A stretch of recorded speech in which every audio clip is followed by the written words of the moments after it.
Lockdown से पहले गीता के घर का नजारा कुछ ऐसा था कि रोहन ऑफिस जाता था और शिविन स्कूल।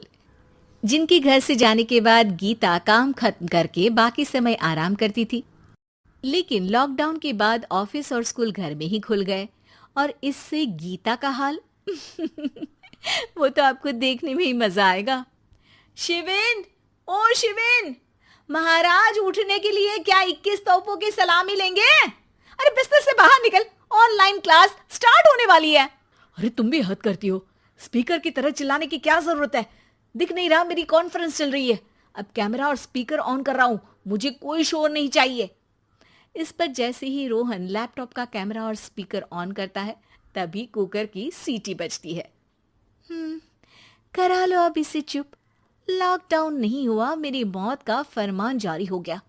दोनों बाप बेटे ने नाक में दम किया हुआ है। ऐसा बोलकर गीता वहां से शिविन के कमरे में पहुंच जाती है, जहां शिविन अभी भी सो रहा होता है। ओ आलसी, अब अगर 5 मिनट में नहीं उठाना तो आज तेरा गेम और यूट्यूब कैंसिल। माँ की बात सुनकर शिविन बिना 1 मिनट गंवाए उठ खड़ा होता है। उठ गया, अभी नहाकर भी आता हूँ। ये नाटक कहीं और, मुंह पर गीला कपड़ा मार और पढ़ने बैठ। शिविन की ऑनलाइन क्लास स्टार्ट हो जाती है, जिस पर गीता उसे वहां बिठाकर रसोई में चली जाती है। थोड़ी देर में उसे कमरे से कुछ आवाज सुनाई देती है, जिसे सुनकर वो कमरे में वापस आती है। हाय राम, तुझे क्लास अटेंड करने के लिए बोला था, कैमरा ऑफ करके बिस्तर पर नाचने के लिए नहीं बोला था।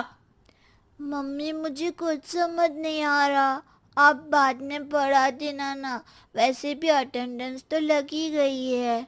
हाँ हाँ बेटा, जरूर बन जा। तू अभी से हम सबका बाप बन जा। अरे नहीं मतलब कहाँ से लाते हो इतना दिमाग, और पढ़ाई करते हुए ये चला कहाँ जाता है? नाइस क्वेश्चन, दिमाग से पूछकर बता दूंगा। शिविन की बातों से परेशान होकर गीता उसे मारने के लिए जैसे ही आगे बढ़ती है तभी वो कमरे से बाहर भाग जाता है। अब शिविन आगे आगे और गीता हाथ में चप्पल पकड़े उसके पीछे पीछे पूरे घर में दोनों घूम रहे होते हैं। इसी बीच वो रोहन के पास पहुंच जाता है और शिविन को मारने वाली चप्पल रोहन के लैपटॉप पर जाकर गिरती है। ओए माँ! मम्मी, अब पापा को चप्पल मार रही हो? वो आज तक के रिपोर्टर, चुपचाप जाकर क्लास अटेंड कर ले, नहीं तो अगली तेरे पीछे लगेगी। इस पर शिविन वहां से चला जाता है, जिसके बाद रोहन गीता से कहता है, इस सर्कस के लिए कुछ बोलना चाहोगी? अरे क्या करूं, जब से तुम